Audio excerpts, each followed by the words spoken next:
Ya, selamat malam, Bapak, Ibu, serta saudara-saudara sekalian. Selamat berjumpa kembali di dalam acara Kiwi Jawab pada malam ini. Pada malam ini kita akan bersama-sama memulai sebuah seri baru yang saya beri judul Dekalog. Dekalog, kalau diterjemahkan secara harafiah, itu bisa digunakan kata dasatita.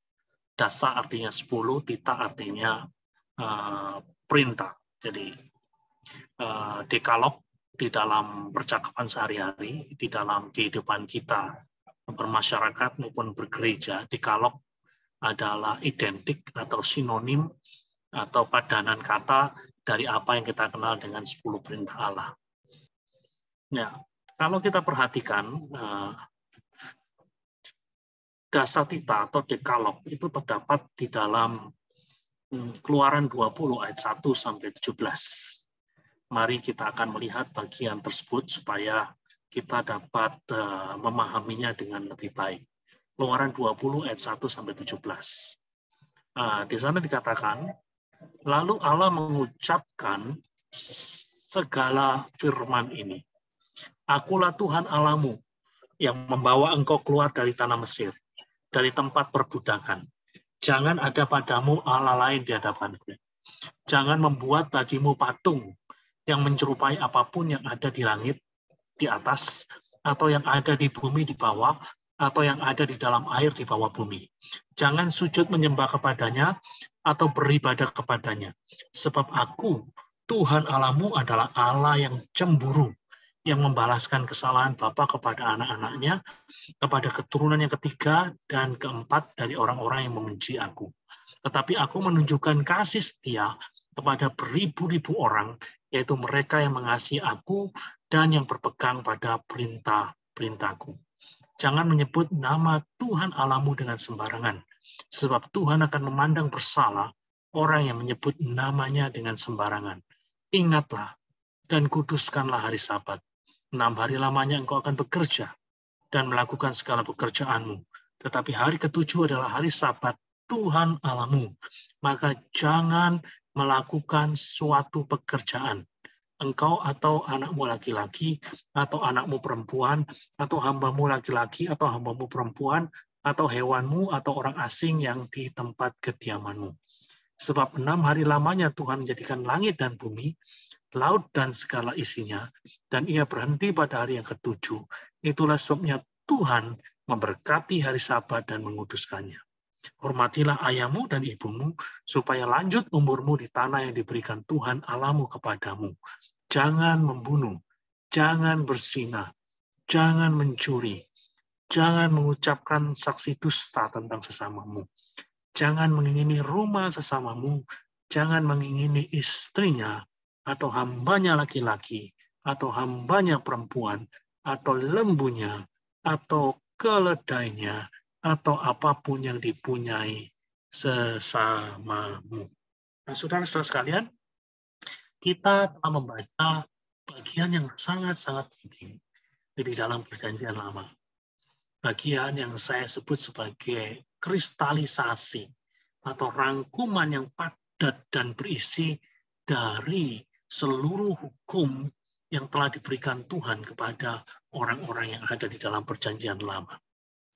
Bagian ini adalah bagian yang penting, namun kerap terpinggirkan di dalam kehidupan gereja.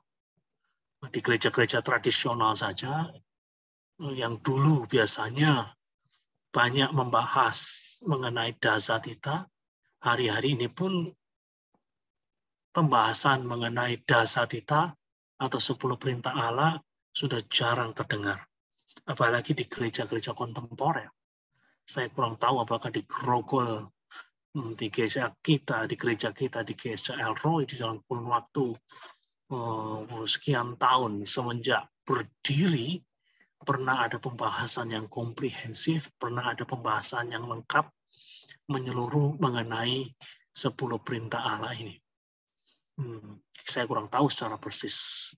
Tapi di dalam kehidupan gereja masa kini, bagian yang cukup penting ini kerap menjadi bagian yang terpinggirkan, jarang dibahas di dalam khotbah-khotbah, jarang diuraikan di dalam pendalaman Alkitab.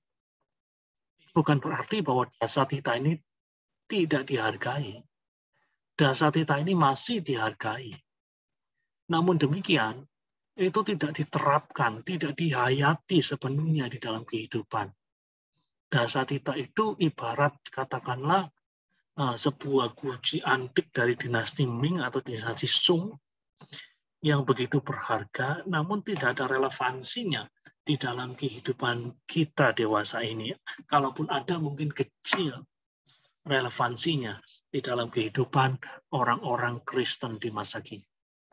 Jadi sekali lagi, bukannya dasatita itu tidak dihargai, sangat dihargai, namun tidak dihayati, tidak diterapkan sepenuhnya karena dianggap memiliki relevansi yang kecil di dalam kehidupan kita dewasa ini. Dan hal yang penting untuk kita pahami ada mengapa dasatita ini terpinggirkan atau bahkan beberapa orang mengatakan terlupakan di dalam tradisi Kristen masa kini adalah karena dasatita atau 10 perintah Allah ini kerap kali dipahami sebagai warisan dari Perjanjian Lama yang telah sepenuhnya dirombak oleh Tuhan Yesus Kristus. Itu adalah bagian dari yang lama. Yang baru sudah datang. Nah, saudara-saudara sekalian, ini adalah pemahaman yang keliru. Kenapa keliru?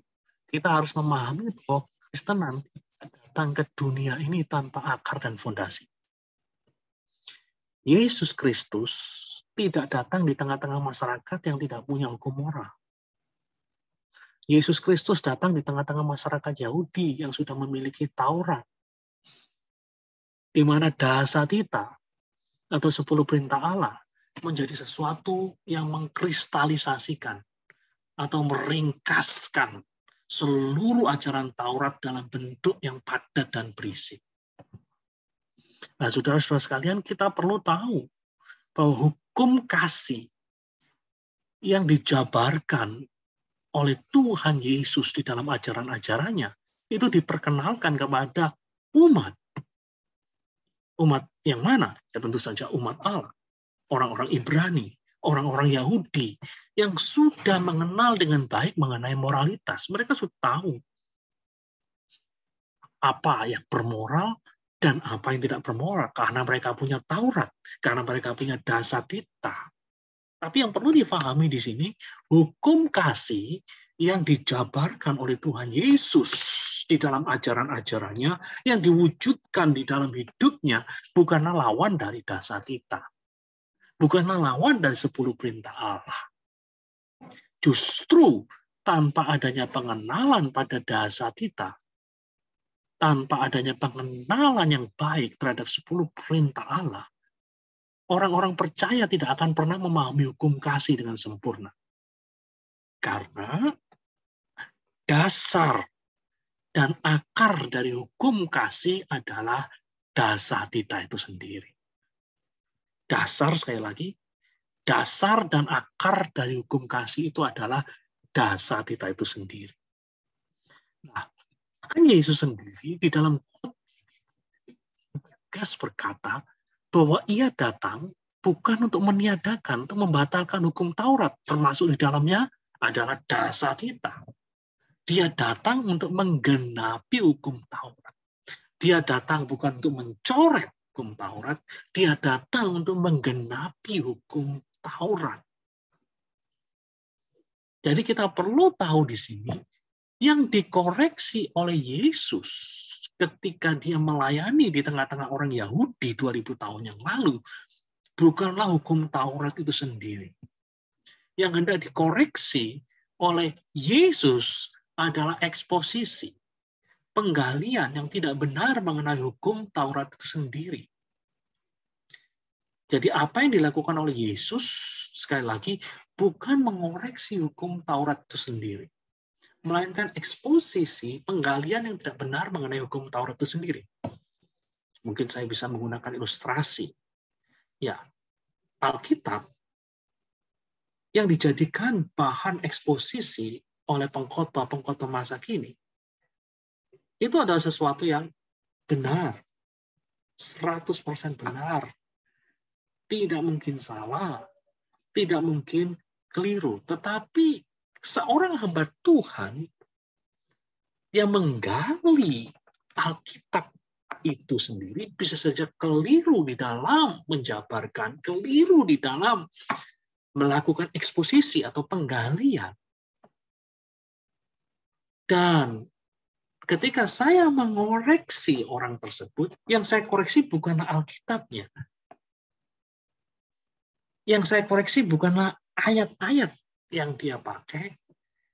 Yang saya koreksi adalah penggalian, pemahaman dari orang tersebut terhadap teks kitab suci itu. Demikian pula, Yesus 2000 tahun yang lalu bukan mengoreksi Taurat itu sendiri. Yesus mengoreksi eksposisi atau penggalian yang tidak benar mengenai hukum Taurat itu sendiri. Jadi kita harus memahami khotbah di bukit sebagai sebuah eksposisi ulang terhadap dasar kita. Sebuah penggalian ulang terhadap dasar kita yang dikembangkan dalam konteks kehidupan Kristiani. Nah, jadi sekali lagi, salah bagi kita kalau kita memandang dasar kita adalah sesuatu yang tidak relevan bagi kehidupan Kristen. Oleh karena dasar kita adalah warisan dari perjanjian lama yang telah sepenuhnya dirombak oleh Tuhan Yesus. Itu adalah gagasan yang keliru. Dan hal yang kedua yang membuat dasar kita itu terpinggirkan atau bahkan terlupakan di dalam kehidupan Kristiani masa kini adalah karena dasar kita itu dianggap tidak cocok dengan alam pikiran masa kini. Yang cenderung tidak suka dihadapkan dengan berbagai macam larangan. Orang-orang masa kini itu kan paling nggak suka tuh dilarang jangan ini, jangan itu. Itu paling tidak suka. Mereka mendengungkan hal-hal yang terkait dengan kebebasan. Protes dengan pembatasan. Dan kalau kita membaca dasar kita, memang harus diakui dasar kita ini cenderung negatif. Bukan berarti tidak ada yang positif. Cenderung negatif, lebih banyak perintah-perintah yang berbau larangan. Jangan membunuh, jangan mencuri, jangan mengingini, jangan berzina, jangan. Sangat-sangat kental sekali nuansa negatifnya, walaupun tentu saja ada yang positif. Seperti hormatilah ayah dan ibumu. Kuduskanlah hari Sabat. Itu positif, tapi sebagian besar negatif. Jadi, karena nuansa perintah-perintah yang negatif ini, orang-orang masa kini, orang-orang modern itu nggak terlalu suka. Kalau kita bandingkan dengan hukum kasih yang diajarkan oleh Yesus itu lebih cenderung positif. Kalau hukum kasih itu lebih banyak berisi bukan jangan ini dan jangan itu, tapi hukum kasih itu lebih cenderung berbicara hendaknya kamu begini atau hendaknya kamu begitu. Nah, lalu bagaimana kita memahami atau bagaimana kita meresponi kritik-kritik semacam ini? Nah, saya ingin mengatakan kritik semacam itu gagal memahami bahwa hukum negatif dan hukum positif itu sebenarnya adalah ibarat dua sisi mata uang yang saling melengkapi dan saling menyempurnakan. Jadi kedua-duanya tidak boleh dipilih salah satu, tidak boleh either or. Aku ambil yang ini, aku tidak mau yang itu. Seharusnya yang harus dilakukan oleh orang-orang Kristen masa kini adalah merangkul kedua-duanya. Hukum positif dirangkul, hukum negatif juga dirangkul. Karena itu adalah ibarat dua sisi dari mata uang yang saling melengkapi, menyempurnakan. Sebagai ilustrasi, bayangkan jika Anda tersesat. Dalam keadaan semacam, menurut Anda mana yang lebih bermanfaat? Mendengar kalimat seperti ini, "Hei Bung, jangan ke situ, berbahaya, ada jurang." Atau, "Hei Bung, Anda salah jalan, seharusnya Anda belok ke kanan." Kita perhatikan, saudara-saudara sekalian, kalimat yang pertama itu kan bernuansa negatif. Jangan ke situ, berbahaya, ada jurang. Nah, sementara kalimat, "Bung, Anda salah, seharusnya Anda belok kanan." Tidak ada kata jangan di sana. Namun, saya pikir keduanya sama-sama bermanfaat.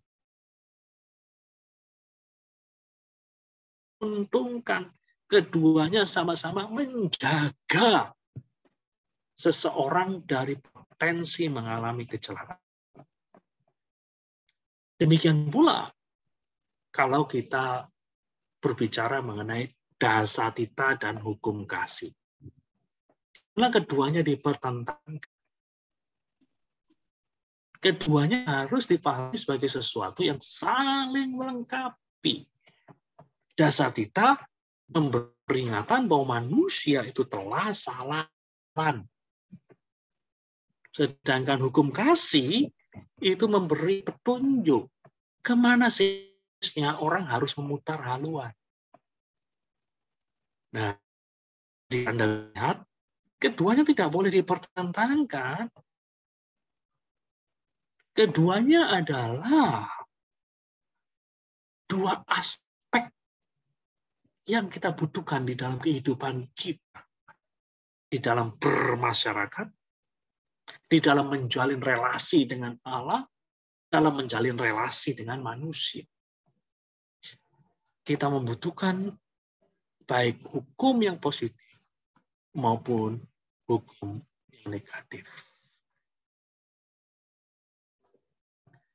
Orang-orang modern memahami hal ini, tentu mereka tidak akan menggirkan, tidak akan melupakan. Dasatita adalah suatu hal yang penting dalam kehidupan mereka. Dasatita adalah sesuatu hal yang penting di dalam kehidupan kita sebagai manusia yang hidup di dunia ini. Oke, mari kita akan melihat lebih jauh lagi mengenai dasatita atau 10 perintah. Dasatita, saudara-saudara, dalam bentuknya yang ditulis, bukanlah sesuatu yang unik pada zamannya. Nah, yang perlu kita tahu, dasatita dalam bentuknya itu ya, dalam bentuknya yang tertulis bukanlah sesuatu yang unik pada zamannya. Kenapa demikian? Nah, kenapa demikian?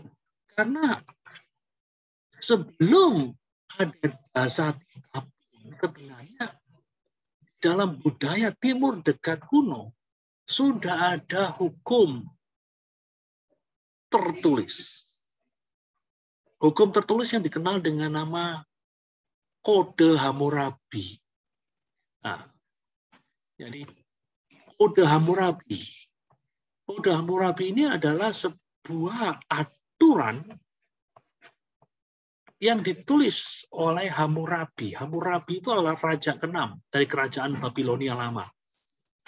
Jadi kalau kita belajar di dalam sejarah Timur Dekat kuno, ada Babilonia lama, ada Babilonia baru.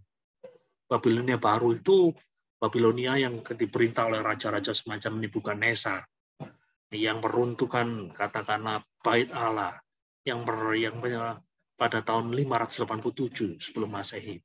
Yang namanya Hammurabi itu adalah raja dari kerajaan Babilonia lama,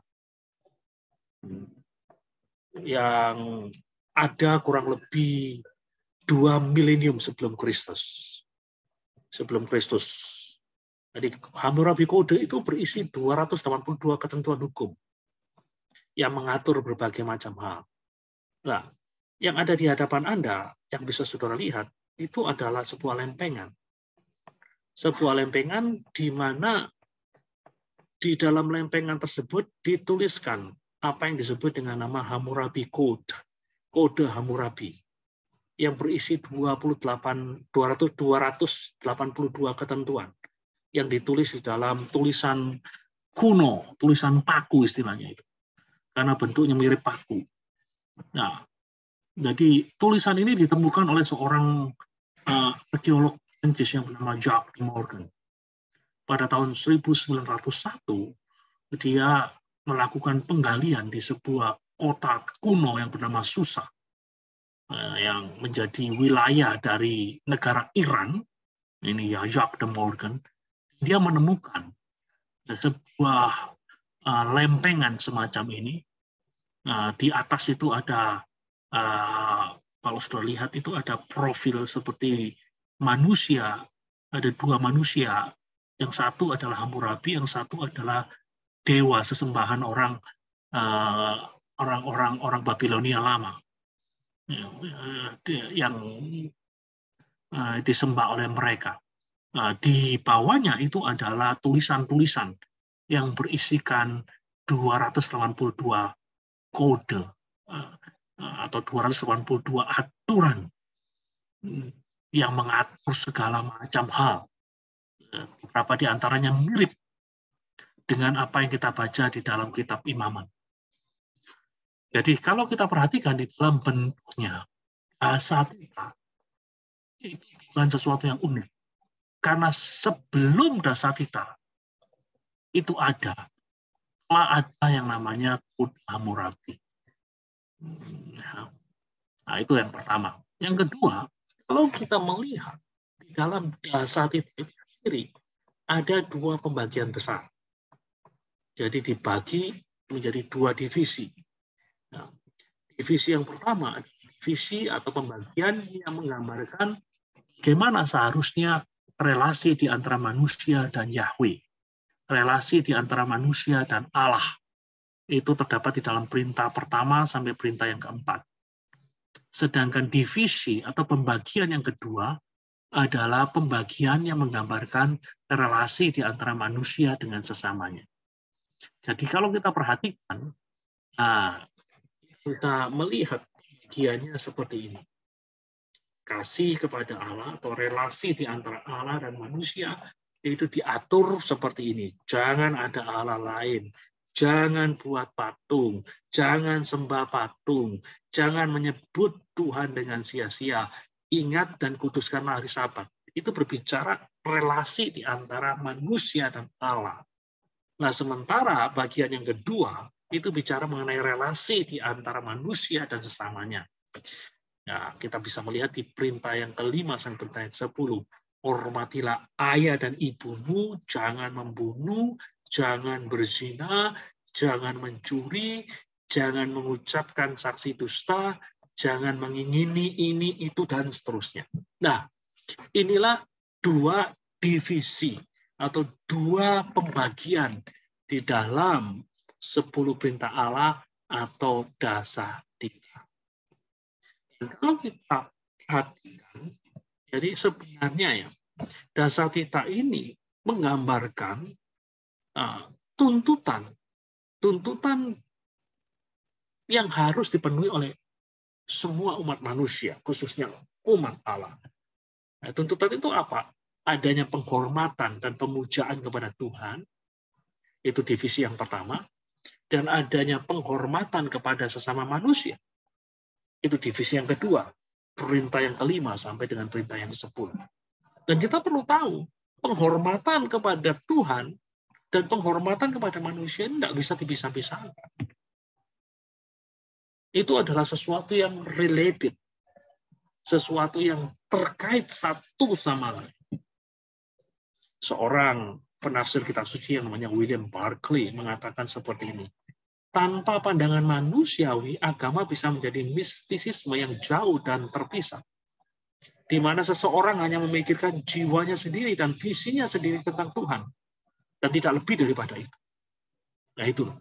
Jadi kalau agama itu hanya bicara mengenai Tuhan, tidak berbicara mengenai sama manusia, agama ini akan menjadi agama yang membentuk orang yang hanya memikirkan jiwanya sendiri dan visinya tentang Tuhan, tidak lebih daripada itu.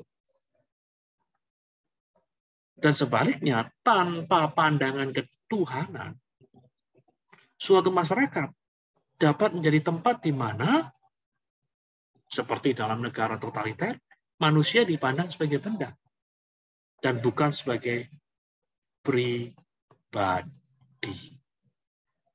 Kita lihat di negara-negara ateis, seperti katakanlah di negara-negara komunis atau Rusia di masa lalu, Rusia di masa pemerintahan Stalin atau Lenin. Nah, itu manusia tidak lebih dari sebuah benda, bukan sebagai pribadi. Karena apa? Karena di sana aspek ketuhanannya lenyap. Sehingga masyarakat yang seperti itu, masyarakat tanpa Tuhan, manusia dipandang sebagai benda, bukan sebagai pribadi. Jadi penting kedua-duanya. Hormat kepada Tuhan dan hormat kepada manusia. Itulah sebenarnya inti dari Dasatita. Nah, kemudian yang perlu difahami lagi, Dasatita itu menyajikan sederetan prinsip. Bukan detail-detail dari peraturan dan regulasi. Jadi, Dasatita itu sekali lagi sederetan prinsip. Itu berarti bahwa situasi jadi berubah dan berbeda. Namun prinsip yang harus dipakai tetap sama. Penghormatan kepada Tuhan, penghormatan kepada sesama.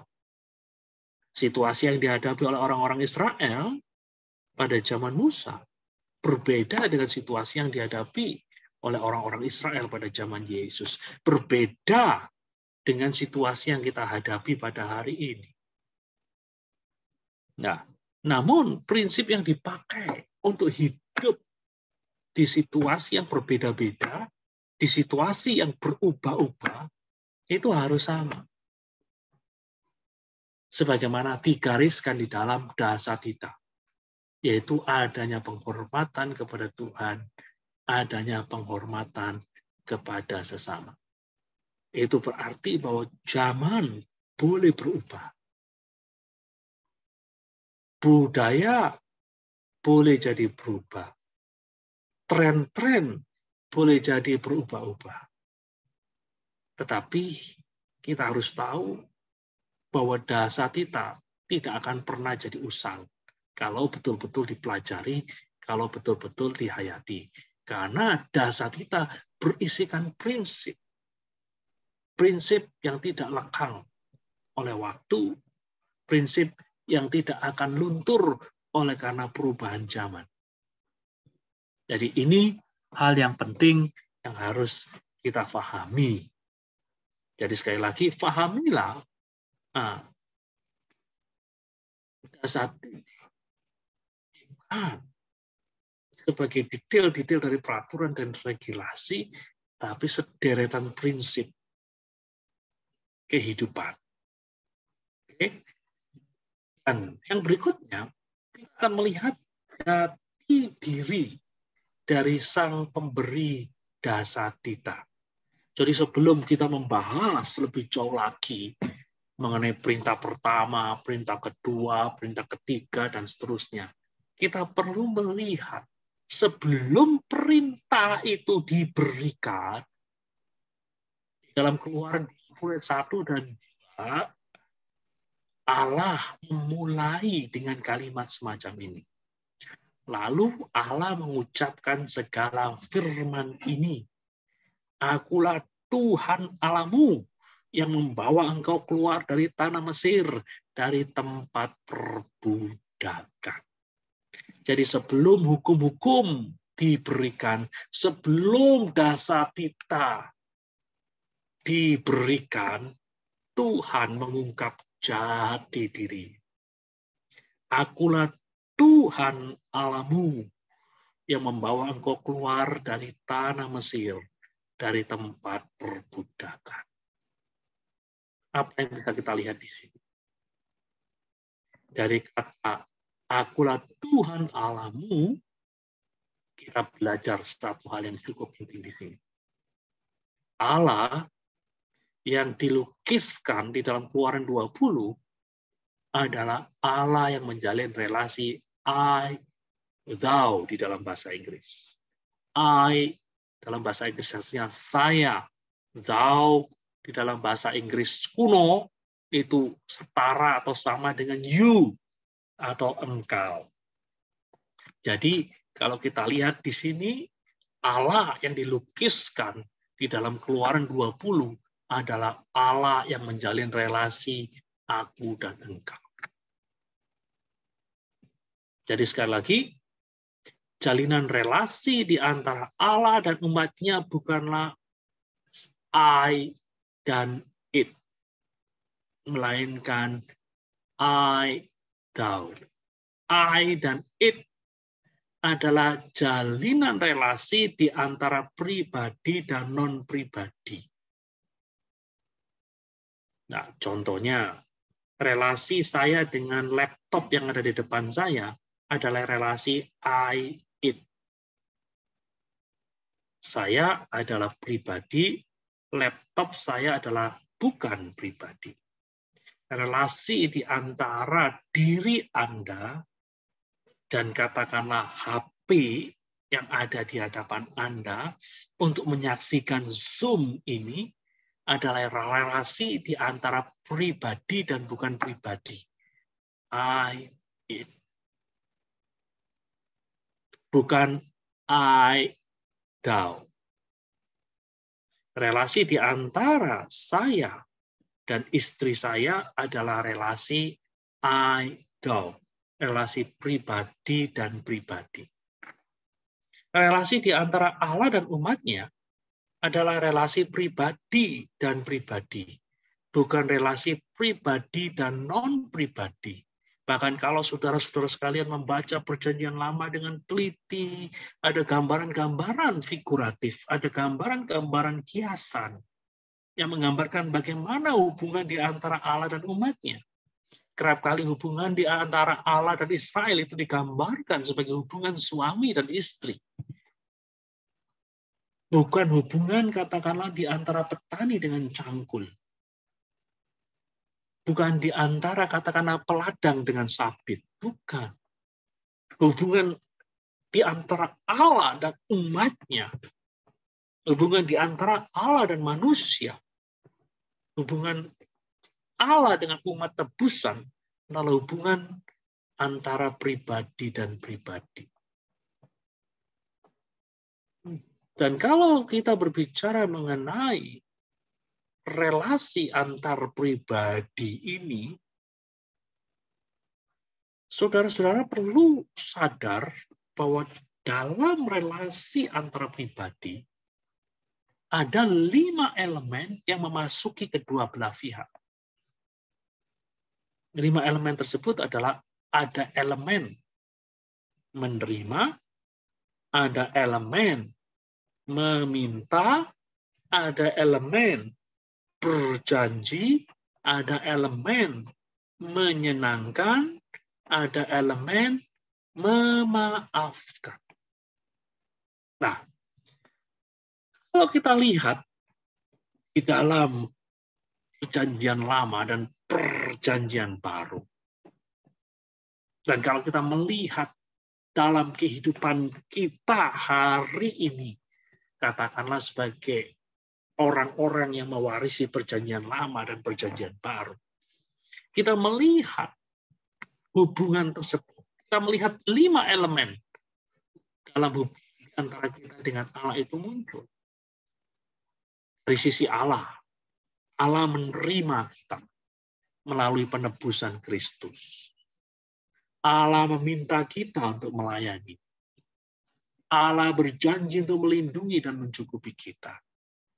Allah berjanji pada dirinya sendiri untuk menyenangkan kita dengan memimpin kita ke dalam kepenuhan sukacitanya. Saudara lihat, ada 4 elemen. Menerima, meminta, berjanji, menyenangkan. Dari sisi Allah, kata maaf tidak perlu. Karena yang diberikan kepada kita adalah kasih karunia yang begitu besar. Tidak ada elemen kesalahan dari sisi Allah. Bagaimana dari sisi kita? Dari sisi kita menerima Allah Trinitas sebagai Allah kita. Kita meminta dan bergantung kepadanya setiap hari akan apa yang kita butuhkan. Kita berjanji untuk setia dan taat. Tujuan kita untuk setia dan taat adalah agar dapat senantiasa menyenangkan Dia. Saudara lihat, ada elemen menerima, ada elemen meminta, ada elemen berjanji, ada elemen menyenangkan Dia, dan yang terakhir ketika kita gagal menyenangkan Dia karena kita jatuh ke dalam dosa, karena kita tidak setia, oleh karena kita tidak taat, kita mohon maaf atau kita mohon ampun atas dosa-dosa kita. Nah, inilah yang kita lihat dalam hubungan di antara kita dan Allah. Kalau dari sisi orang Israel di masa yang lalu adalah mereka menerima Yahweh sebagai Allah mereka. Mereka meminta dan bergantung kepadanya setiap hari akan apa yang mereka butuhkan. Mereka berjanji untuk setia dan taat. Tujuan mereka setia dan taat adalah agar dapat senantiasa menyenangkan Dia. Ketika Israel gagal menyenangkan Dia, mereka mohon maaf atas dosa-dosa mereka. Nah, inilah sekali lagi 5 elemen yang masuk di dalam hubungan antar pribadi. Saudara-saudara sekalian, bagi orang Kristen masa kini, sama seperti bagi orang Yahudi di Sinai, menaati dasatita bukanlah sebuah usaha untuk memenangkan kekaguman Allah dan membuat Dia berhutang kepada kita. Menaati dasatita atau menaati 10 perintah Allah adalah respon kita sebagai pribadi yang memberikan tanggapan penuh syukur atas kasih dan anugerahnya yang begitu besar di dalam kehidupan kita. Jadi hari ini kita melihat dasatita secara sekilas. Nanti dalam minggu-minggu berikutnya kita akan membahas perintah demi perintah beserta relevansinya di dalam kehidupan kita hari ini. Dan saya pikir ini penting sekali kalau kita ingin membuat sebuah reformasi di dalam kehidupan keluarga kita, di dalam kehidupan gereja kita, di dalam kehidupan masyarakat kita. Kita perlu untuk memahami dasatita. Dan bukan hanya memahami, namun menghidupi. Ada kata di dalam bahasa Indonesia, menghayati. Dari kata hayat, hayat artinya menghidupi. Menghidupi dasatita itu di dalam kehidupan kita sebagai orang percaya. Ada orang yang pernah berkata, Amerika bisa mengalami kejayaan bertahun-tahun lamanya di masa yang lalu. Oleh karena mereka membangun masyarakat mereka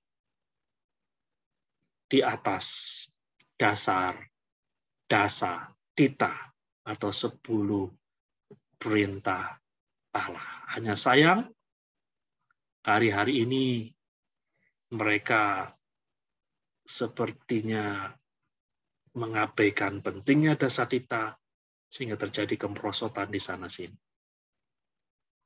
Dan dengan demikian, saya akhiri bagian awal dari pembahasan dasatita. Pada minggu-minggu berikutnya kita akan bahas satu demi satu dasar kita ini. Hukum pertama, hukum kedua, hukum ketiga, sampai hukum 10, beserta penerapannya. Saya mencoba untuk membuat hukum-hukum ini relevan di dalam kehidupan kita sebagai masyarakat yang hidup di era digital di abad ke-21 ini.